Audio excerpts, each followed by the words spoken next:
people said that this story is not true. They said it was a copy there, in fact, and I can prove that because there are manuscripts. Right? Let me take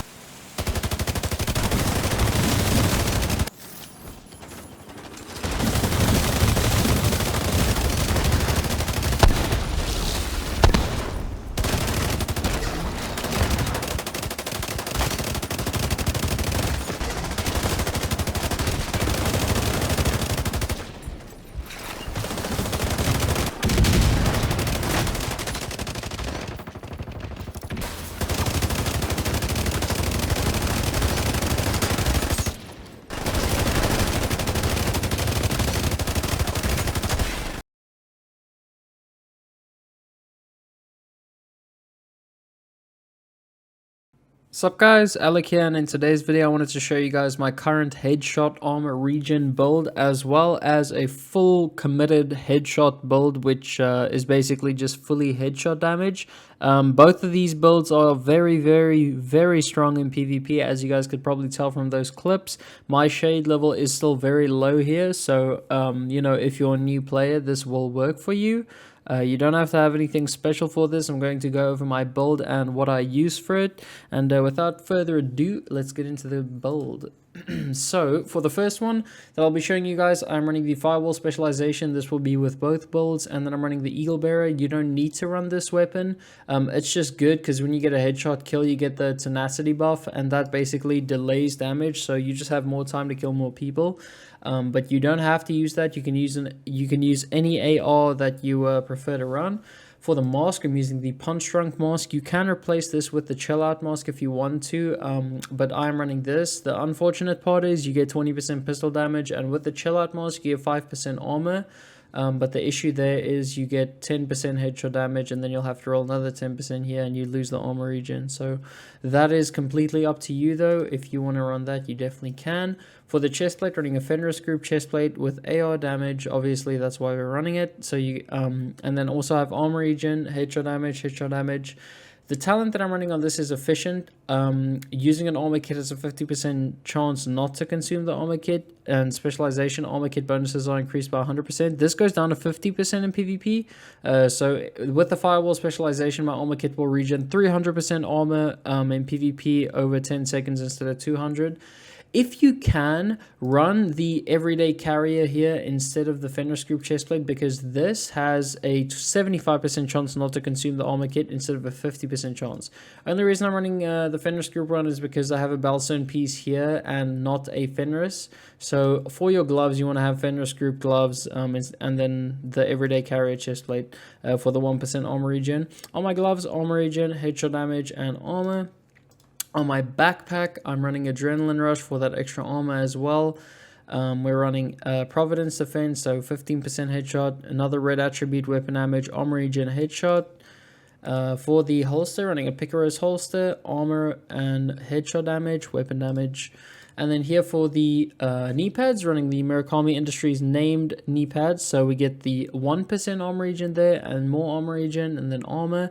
I'd recommend changing this out for armor regen if you can. Unfortunately, this is the best one that I have.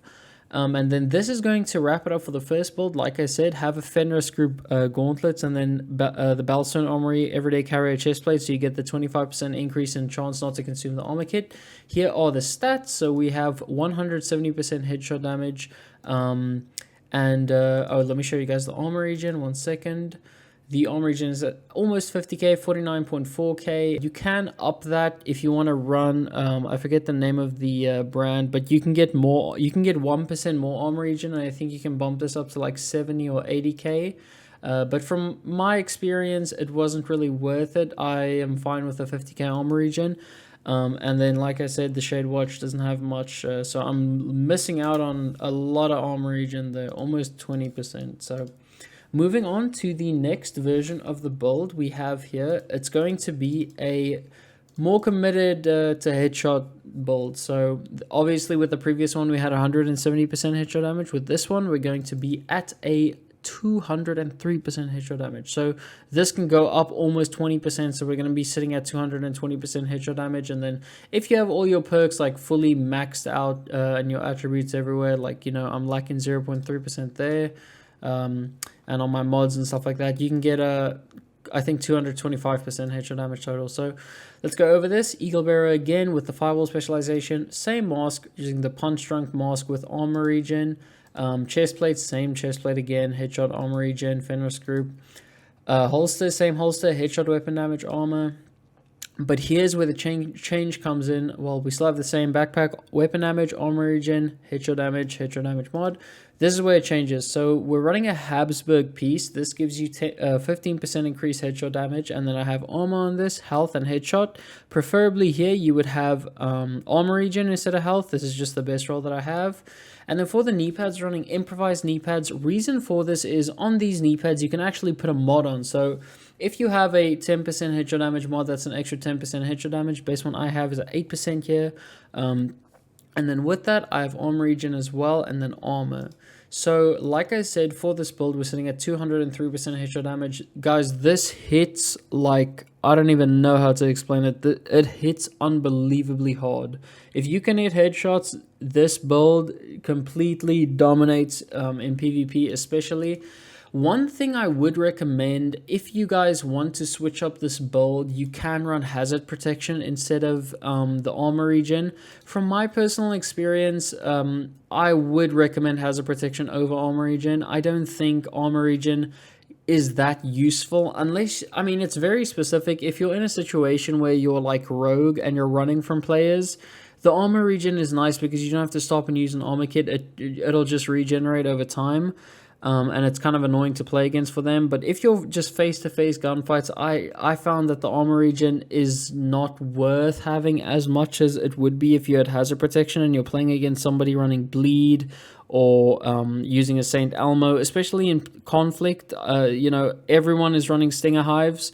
So I would recommend running hazard protection instead. But you can definitely run it like this. I've been enjoying it quite a bit. You can swap it out for hazard protection if you want, and that's pretty much it, guys. For the skills, you can run whatever you want. There's no requirements there. I hope you guys enjoyed the build, and if you guys want to see anything else in the future, let me know down in the comments. If you have any other questions, let me know down in the comments. Sorry if I sound a bit tired. I am recording this at like 3 a.m.